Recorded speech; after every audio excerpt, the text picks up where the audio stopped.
Graça e paz, queridos irmãos. Estou aqui mais uma vez para trazer o terceiro vídeo do devocional A Loucura de Deus.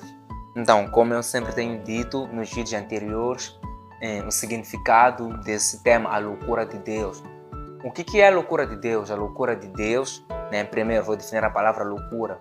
Loucura é quando uma pessoa faz aquilo que é anormal. Eu sempre costumo dar exemplo que dei nos 2 vídeos anteriores. Por exemplo, ao enxergar para um ser aí na rua andando no meio de tanta gente nu, nós intitulamos a pessoa louca.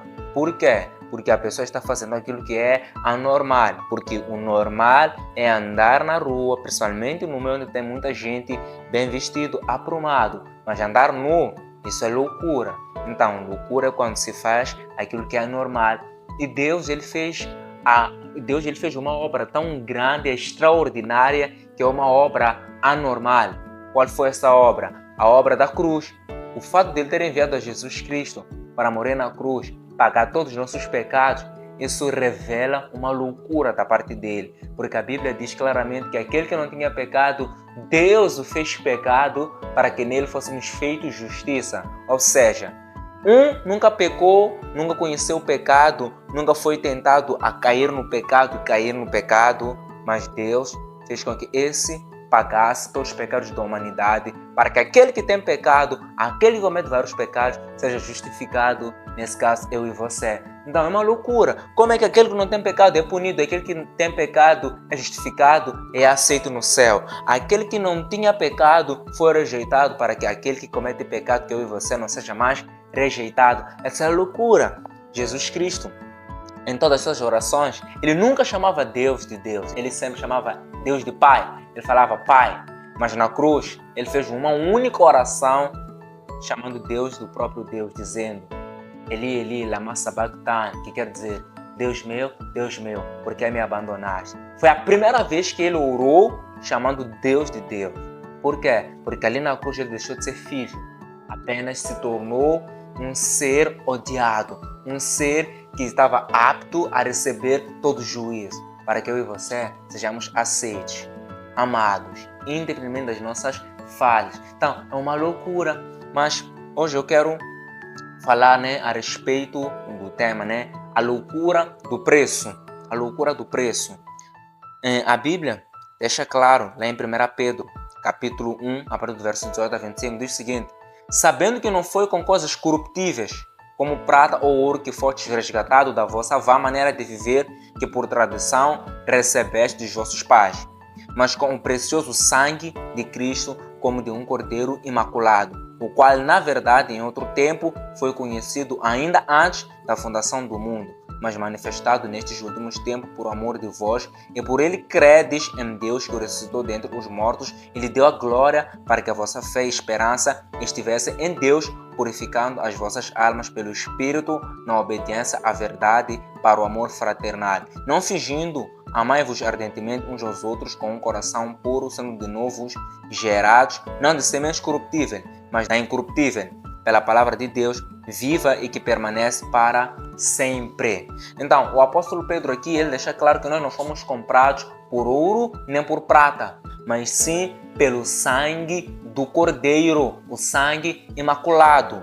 Então, antigamente, como é sabido, o povo de Israel, quando cometia pecado, eles pegavam cordeiros, apresentavam ao sacerdote para que o sacerdote fizesse sacrifícios e eles fossem perdoados. Mas a Bíblia deixa claro que Deus ele enviou o próprio Filho Jesus Cristo como cordeiro para poder ser sacrificado na cruz e perdoar todos os nossos pecados. E Pedro ele diz que Jesus era um cordeiro com sangue imaculado, perfeito, puro, como quem nunca cometeu nenhum pecado, porque a Bíblia diz que ele não conheceu o pecado, nele não havia pecado. Então, ele é o cordeiro com sangue imaculado. E Pedro ele diz claramente aqui em 1 Pedro 1, que nós não fomos comprados por prata nem ouro, mas sim pelo sangue de Jesus. Nós temos um preço. E o preço não é prata, não é ouro, não é talvez nosso bom comportamento. Por muitas das vezes nós achamos que por causa da nossa conduta, por causa do nosso comportamento, daquilo que a gente faz do bem para o outro, Deus vai nos aceitar. Não, não tem nada a ver. A Bíblia chama isso de obras mortas.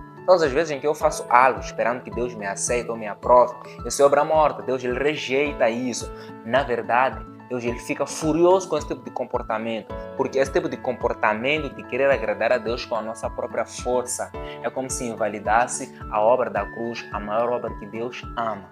Então, eu preciso entender, nós precisamos entender, nós somos aceitos por causa do sangue de Jesus, o que nos resgatou da nossa natureza pecaminosa, no nosso comportamento, mas é o sangue de Jesus. Eu costumo dizer o seguinte, que se por meio das nossas obras Deus nos aceitasse, Ele não precisava enviar Jesus, apenas Ele diria, comportem-se bem, eu vos aceito agora.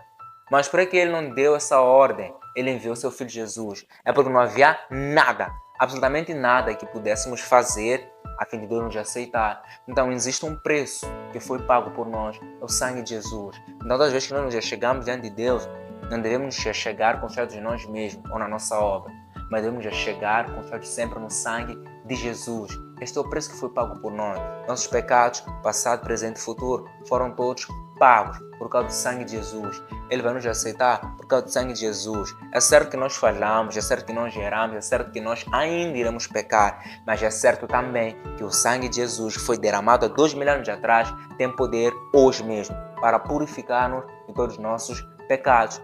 Então não foi por prata ou nosso comportamento, nossa boa obra, o cumprimento da lei. Pelo contrário, foi pelo sangue de Jesus, o sangue que pagou todos os nossos pecados. Então existe um preço. O preço é o sangue de Jesus. Viva confiadamente neste sangue, sabendo, ainda que eu falhe, o sangue resolveu na cruz há 2000 anos atrás.